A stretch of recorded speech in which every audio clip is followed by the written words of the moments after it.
In 1875, a single financial decision quietly reshaped the modern world.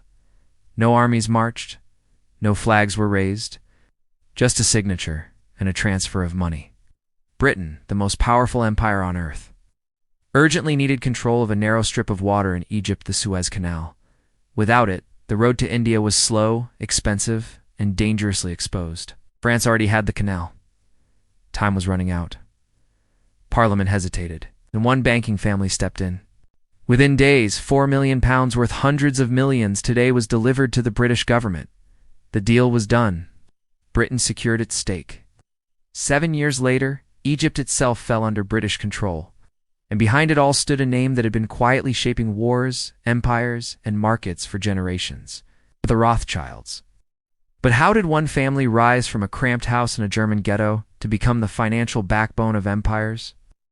Were they brilliant strategists or simply in the right place at the bloodiest moments in European history?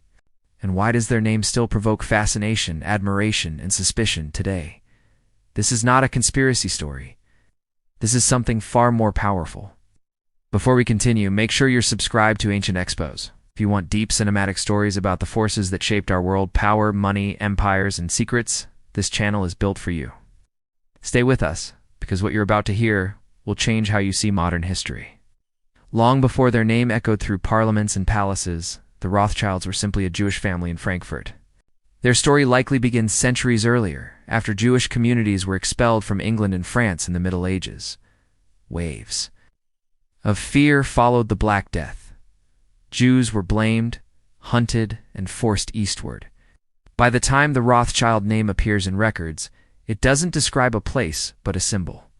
Rothschild means red shield, perhaps an ensign, perhaps a shop marker. But that red shield would become one of the most recognizable symbols in financial history. By the late 1600s, the family was lending money in Frankfurt. This mattered because Christians were forbidden by church law from charging interest. Jewish financiers filled the gap and paid the price in hatred later. That resentment would follow the Rothschilds for centuries, but one man would transform that modest lending business into something the world had never seen. Mayer Amschel Rothschild. Born in 1744, he grew up in a crowded home shared by more than 24 relatives. His father traded goods and lent money to local nobles, but nothing suggested global power. Then Mayer was sent away. At just 13 years old, he was apprenticed in Hanover to a powerful Jewish banker who financed the rulers of the region. For 6 years, Mayer absorbed everything: networks, accounting, trust, politics. When he returned to Frankfurt, Europe itself was changing.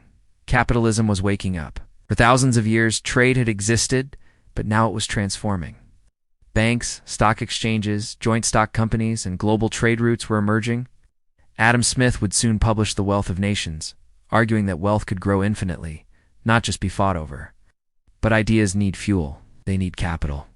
And Mayer Amschel Rothschild knew exactly where to place it. He began lending to German princes, carefully, strategically. Then came his greatest break.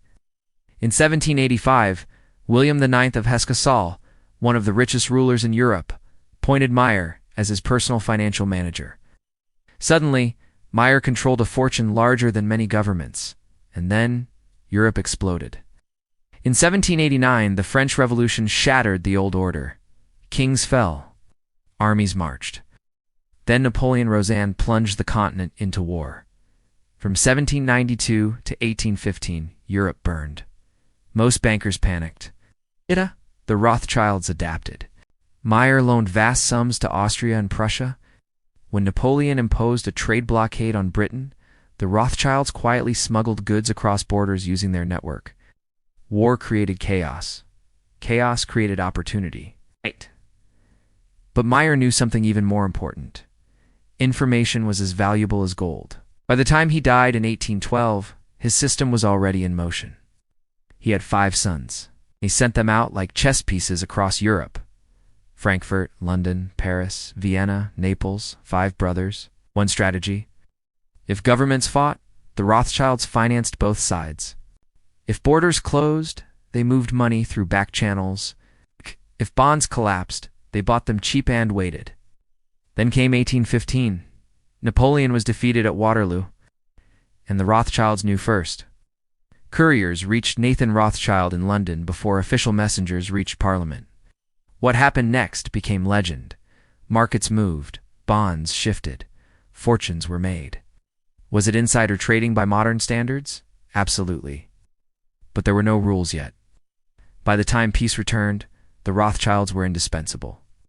The 19th century belonged to Britain and the Rothschilds stood beside it. Nathan Rothschild became the most powerful banker in London. He bought gold in massive quantities. He stabilized markets. He loaned money directly to the government during financial crises.